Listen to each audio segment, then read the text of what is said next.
I knew something was off the second the security guy didn't look me in the eye. His name was Rick. We'd shared stale vending machine coffee and jokes about budget cuts for the better part of a decade. But that morning he just pointed to the printout taped next to his monitor. My face. My name. A big red line through both. Do not let her back in. Like I was a biohazard. I tried my badge anyway, reflex maybe. Nothing. Red light. Locked out of my own damn life. No call. No warning. Not even a canned HR email.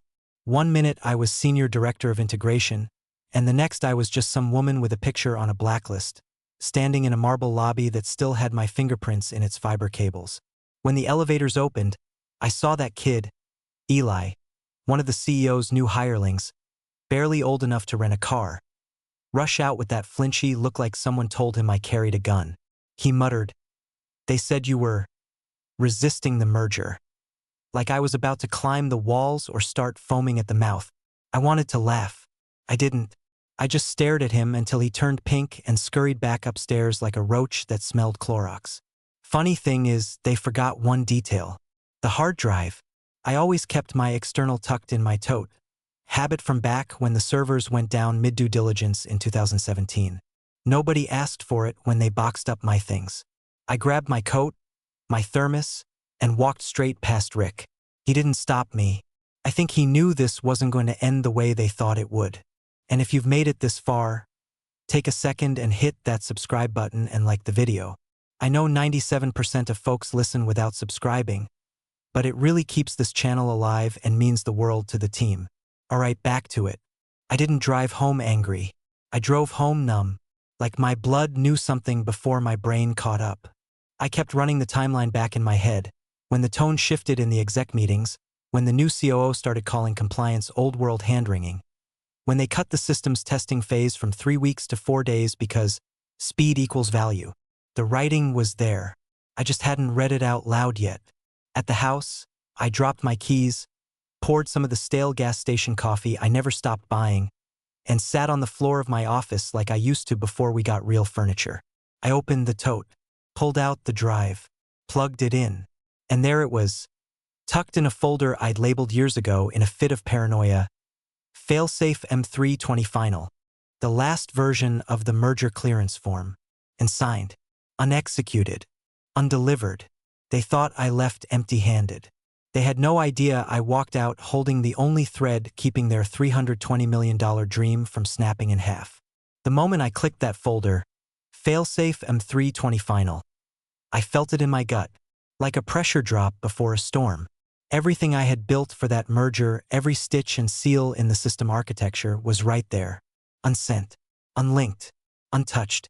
They had no idea. I named it Failsafe back when no one thought we needed one. Back when they all believed nothing could go wrong because the numbers looked good. But I'd already lived through one collapse. I knew better. That last disaster had cost us $50 million and 2 subsidiaries. Legal tried to pin it on a miscommunication. I called it what it was, arrogance dressed in quarterly earnings. After that, I wrote a protocol. Quietly, privately. The clearance doc wasn't just a checklist. It was the keystone holding together every system sync, compliance tags, regulatory timestamps, financial control locks, metadata bridges between our servers and the acquiring firms. It wasn't legally required. But without it, the data wouldn't reconcile. The sync clocks wouldn't trigger. Nothing would match. In audit terms, catastrophic non-alignment. And the best part?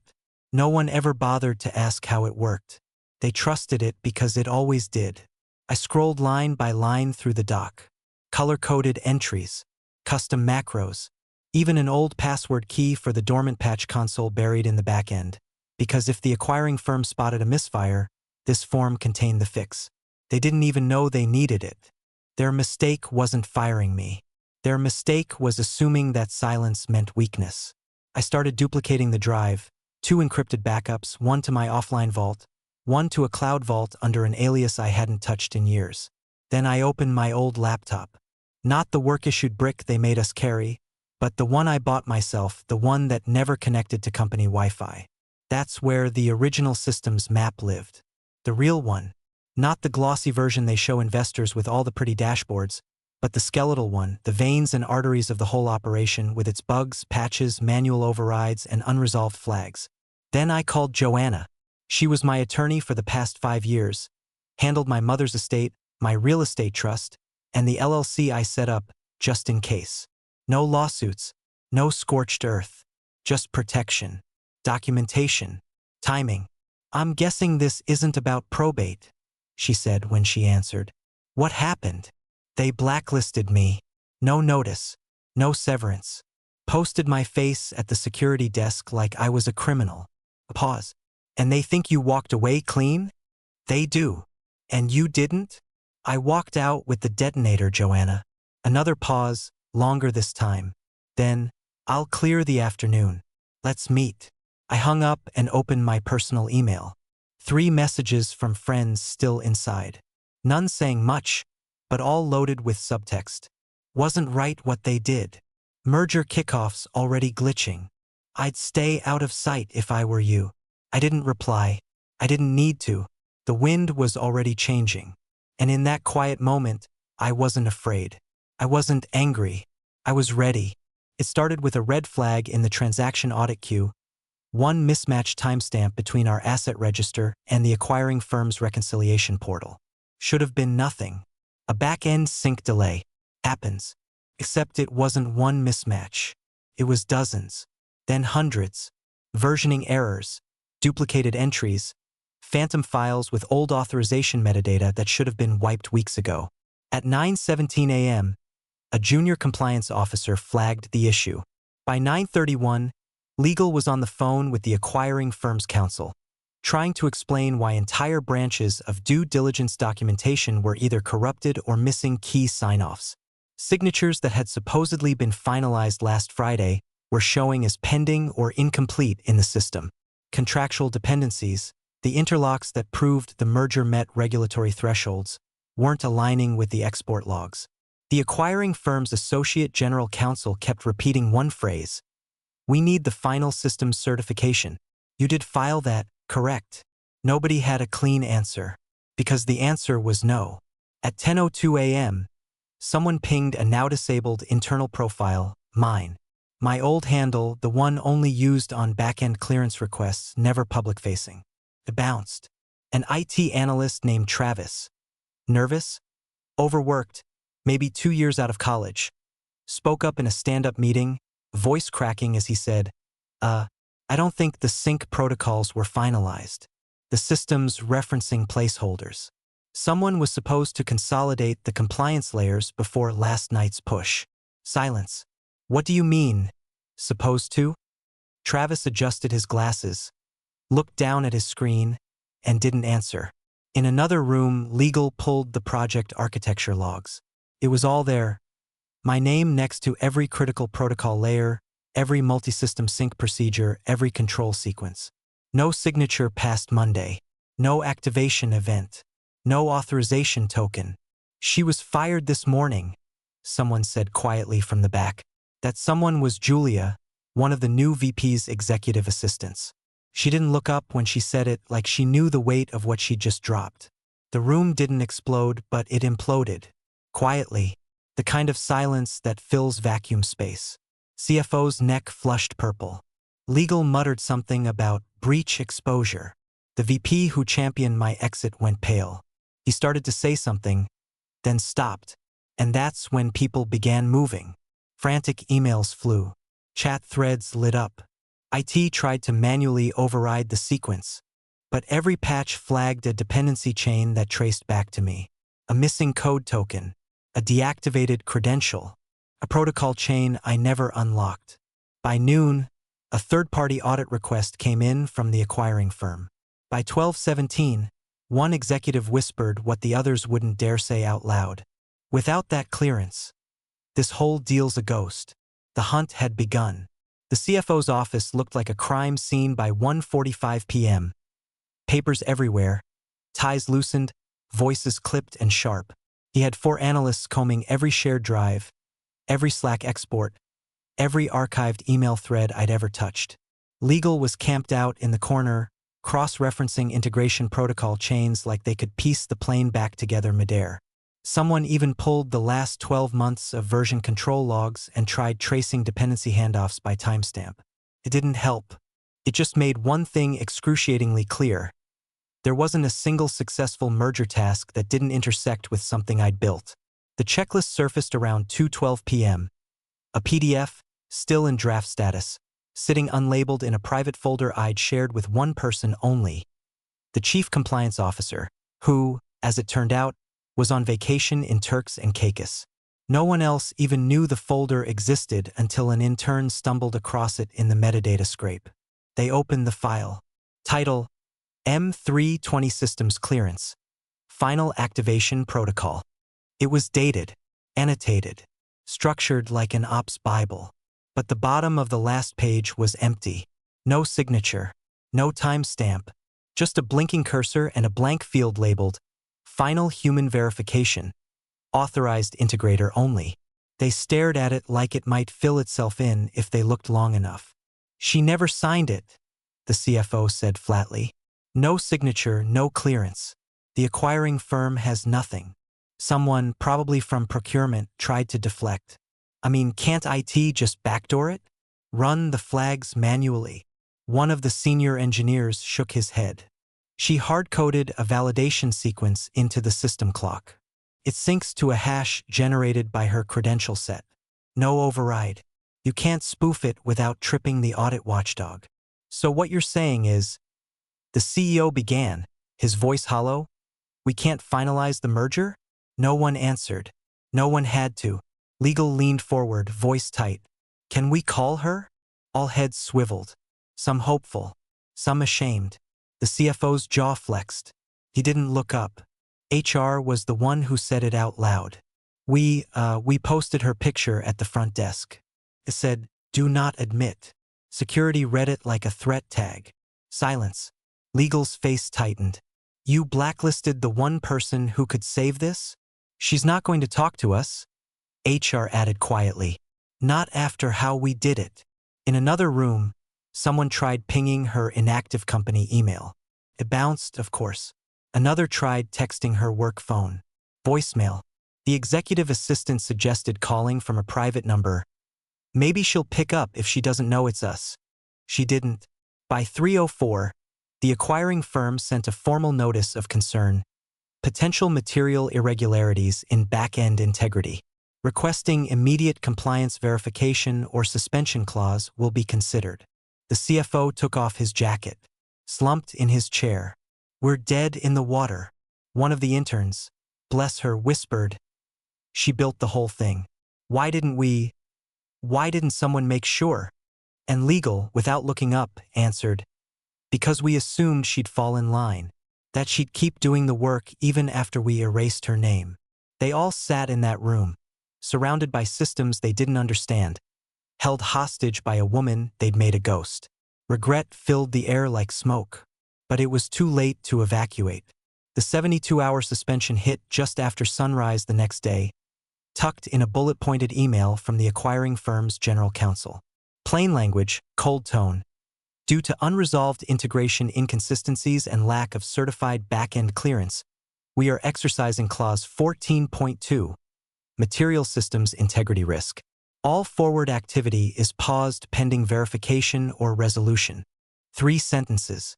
That's all it took to vaporize 18 months of positioning, negotiation, and polished investor decks. By 9 a.m., the suspension was public. Bloomberg picked it up first, then MarketWatch, then CNBC, complete with a segment speculating whether the deal would implode entirely due to outdated infrastructure or poor succession planning.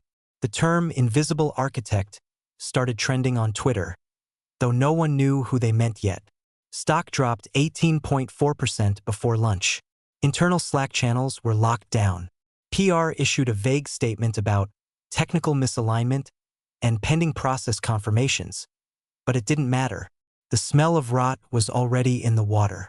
That afternoon, someone in Risk dug into the old email archive. Not the nice, labeled project folders, but the dusty digital attic, the junk drawer of long-forgotten warnings and "we'll circle back" threads. And that's where they found it. A 6-message exchange between me, the VP of integration back when we had one, and a few legal observers. Dated 9 months ago. Subject line: risk of unverified sync dependencies in compressed deal timelines. I had spelled it out, line by line, exactly how a failure to confirm the human sign-off protocol would corrupt the reconciliation layer and trigger a cascading mismatch across compliance logs, especially if financial due diligence was rushed. I'd even attached a sample diagnostic run. No one had replied. One of the junior counsel forwarded it to the CFO. He sent it to the board. An emergency session was called for 5 p.m. Nobody smiled walking into that room. The new CEO, who had made such a spectacle of refreshing legacy systems, opened with a half-hearted summary of unexpected technical setbacks before the chair cut him off. Did you know she had flagged this flaw? A pause. Then, we were told it was being handled. By who? Another pause. No one answered. Then the chair said it plainly. You fired the one person who understood the system, then deleted her access before confirming the deal's foundation was intact. That's not a misstep. That's negligence. The room deflated. One board member said what everyone else was thinking. We burned our own parachute. The CEO tried to pivot, talked about options, outreach, maybe a restructured timeline. But no one was listening anymore. Their golden merger was bleeding out in the headlines, and the only person who could stop it was gone. And none of them knew if she was ever coming back. I was on my 3rd cup of black tea when the first silence hit. Not outside, not from the neighborhood, but digital silence. The kind that falls when 1,000 people stop typing at once. No new emails, no Slack buzz, no calendar pings, just stillness. I'd seen it before, right before layoffs, right after lawsuits, but this time I knew what caused it. They were drowning in a problem only I had the air for. Outside, the sky was that moody October gray, wind stirring dead leaves across the front step. I watched a crow land on the fence and squawk once like it knew too. I leaned back in the chair, legs tucked under me, the same way I'd sat during every late-night system audit the year COVID hit. Only this time, no spreadsheet, no panic, just the scent of lemon rind in my mug and the sound of the house breathing with me. The text came in at 10:13 a.m. From Miriam, one of the few left inside I still trusted. They're coming to your house. Boards in meltdown. CFO, legal, CEO, all of them. Be ready. I stared at the message for a full minute. Then I smiled. Not out of vengeance. Not satisfaction. Just release. Because I didn't need to fight anymore. They'd already made every move for me. I closed the message without responding. Powered off the phone completely. Walked to the front gate, manual lock, no smart system, and turned the key until it clicked. Then I walked back inside, past the half-packed bookshelf, past the sealed fireproof box where the drive sat beside my passport, and into the dining room. On the table was the printed clearance form, the one they'd never bothered to ask for. My initials already filled the margin fields in blue ink, just the way I always signed. I picked it up, folded it in thirds, and slid it into a cream-colored envelope I'd bought years ago for a letter I never sent. Across the front, I wrote my name, my full name, middle initial, the one from the original architecture patents that tied back to the back-end schema they didn't even know was licensed under me. I sealed the flap slowly. No rush, no theater. Then I carried it upstairs and placed it on my desk, just in case they forgot who it all belonged to. By the time the knock came, somewhere close to 11:45, I didn't flinch, didn't look through the window, didn't move toward the door. I just sipped my tea, let the quiet sink in, because for the first time in years, I wasn't holding anything together for anyone else. I was finally breathing for me. It was a Thursday when I wrote the clause. 2 years and change ago, long after everyone else had gone home. The office lights humming with that soft, electrical loneliness only late-night workers know. The fallout from the Kelder merger still stank like old coffee grounds. We'd lost $50 million, 2 senior VPs, and a fat chunk of our reputation. I'd watched entire systems crash because no one had authority to say, stop once automation started churning. I sat at my desk, pulled up the master systems template, and added 3 pages to the end. Not a footnote, not a memo, a clause. Final clearance activation protocol. The requirement was simple. No back-end merger sync would complete without a human sign-off attached to a verified codebase authentication. And not just any sign-off. It had to be from the lead integrator, the one who built it, me. The clause was layered, pinned to deployment scripts, tied to the final handshake between our systems and the acquiring firm's compliance chain. I even nested it inside the architecture license agreement, so if they tried to bypass it, the audit logs would light up like a Christmas tree. I wrote it with dry hands and a calm mind. I wasn't angry. I wasn't bitter. I was just done watching other people's negligence get folded into my work. When I submitted it, I CC'd legal, compliance, ops, and archived it under the integration playbook repository, logged under version control and timestamped. 3 days later, legal marked it approved, probably without even reading it. That was the beauty of it. They were so obsessed with output, they never questioned the infrastructure. I was the infrastructure, and when they pushed me out, they thought they were deleting a name, a badge number, a salary. They didn't realize they were removing the linchpin holding together $500 million in synchronized data. Not because I sabotaged anything, but because I had the nerve to build in safeguards that required something they didn't believe in anymore: accountability. That clause? It wasn't a trap. It was a seatbelt, one they refused to buckle. They called me legacy, overly cautious, obstructionist. But in truth, I was the only person in the building who had learned from the wreckage. Everything they were scrambling to fix now, every corrupted log, every unsynced node, every failed authentication was predicted, documented, preventable. If they'd read 5 more lines of that clause, they would have seen the warning in bold. Clearance is only executable via original integrator credential authorization. No proxy access granted. They signed it. They approved it. They forgot it. But I didn't. And now, while they tripped over their own negligence, clawing for a lifeline, I stood in a house with locked doors and a sealed envelope containing the one thing they never respected enough to protect: foresight. They thought they'd buried me in the past. What they didn't know was, I built the damn future. The woman they brought in to replace me, Chloe Withrow, 35, Wharton grad, 4 years at a SaaS startup that tanked its Series C, had been introduced in a Slack announcement titled, Modernizing Integration Leadership. I remember reading it with a glass of wine in my hand, right around the time they took me off the distribution list. They said she had fresh eyes. What they didn't say was that she'd never touched an enterprise-level back-end sync in her life. Now here she was, sitting in my old chair, trying to navigate a clearance console I'd built from the ground up, an interface designed not for convenience, but for precision. Every drop-down had a purpose. Every script came with a failsafe, and every access point required biometric tokens tied to an original credential string. Hers didn't work. Of course it didn't.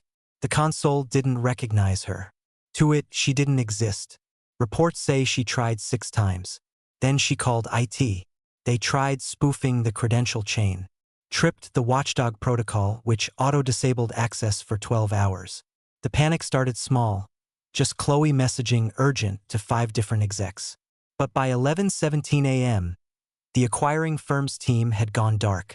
No email responses, no calendar acceptances, just a formal message from their general counsel. 24 hours.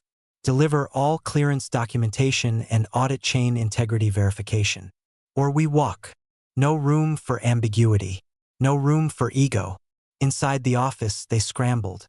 Legal tried to prep a press statement. The CEO, Jeremy Dane, the guy who shook hands too hard and called Slack a battlefield, was scheduled to speak at the tech forum downtown. Cameras set up, teleprompters loaded, and as he stepped on stage, smiling like nothing was bleeding behind him, the first alerts hit newswires. $320M acquisition on brink as clearance documentation failure halts deal. The moderator hadn't even finished introducing him when a reporter in the crowd shouted, "Is it true the acquiring firm has pulled their team?" Jeremy froze. He blinked, fumbled for his earpiece as someone from PR sprinted toward the podium, whispering into his shoulder. It was too late. The live feed caught it all. Another alert popped up, this one from the acquiring firm's verified account. Negotiations paused indefinitely, awaiting system clearance validation. No pending, no collaboration, just a cold corporate shrug. Back at HQ, investors were bailing. Phones rang nonstop. One board member resigned quietly via encrypted message. Chloe? She was seen leaving the building just after noon, pale and silent, clutching a manila folder like it could protect her from fire. Inside the server room, engineers stared at the console I built. Its login screen still dark, still waiting, still impenetrable to everyone but me.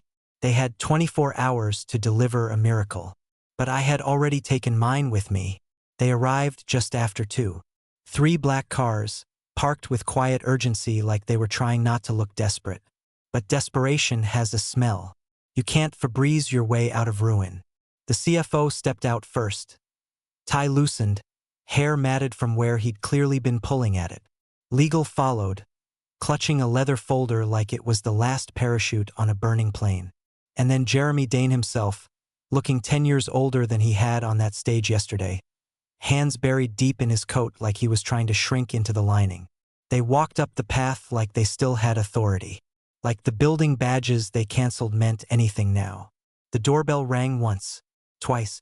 Then came the knock, measured, rehearsed, polite, as if the sound could undo the fact that they'd erased me with a laminated photo and a hallway whisper. I didn't get up. I didn't even blink. I watched them through the security cam feed, legs crossed, tea steeping behind me. The same envelope, still sealed, still addressed to me, rested on the table beside my hand. I slid my laptop closed, not out of defiance, out of peace. This was the end of a sentence I'd been forced to write in someone else's voice. They knocked again, and again, then silence. 20 minutes later, my attorney sent the message. My client no longer works for your firm. She has no obligation to assist.